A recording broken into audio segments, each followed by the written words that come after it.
One of Volkswagen's announcements here at CES 2024 is that it's bringing ChatGPT into some of its newest vehicles.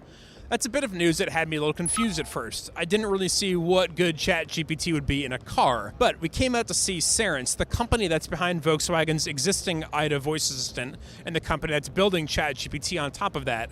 That way we could see exactly what kind of queries it can handle and how it'll add on to what is already available in Volkswagen's vehicles. I am feeling cold. Okay, warming the left front side now.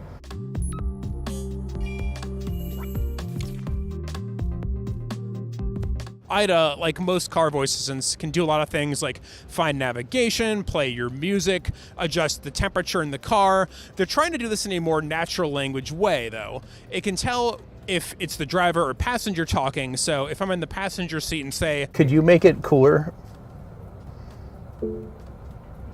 Sure, cooling the right front side now. So it knows that I'm over here. It'll know to cool down just my part of the cabin rather than doing the whole car, for example. And if I say, I'd like to go out and get some butter chicken, it might know enough to say, okay, this guy is looking for Indian restaurants, find some nearby, and pull them up in the navigation features. That's all things that IDA can do already, but ChatGPT is adding another layer to the things that it can handle. One of the examples that Cerence gave us was you could ask it actually to tell you a story about dinosaurs, and it'll go to ChatGPT, and ChatGPT will generate a little tale to entertain the kids in your car. According to ChatGPT, once upon a time, in a land of ancient forests and towering mountains.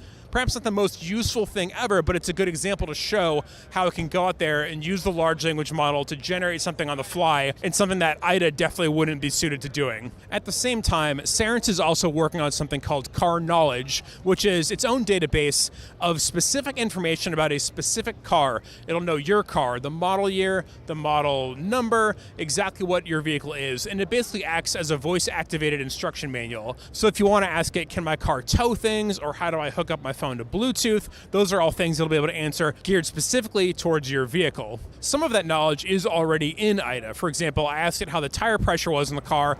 The tire pressures are okay. Beautiful. One thing that took me a little while to wrap my head around is that talking to ChatGPT isn't just like putting in a Google query.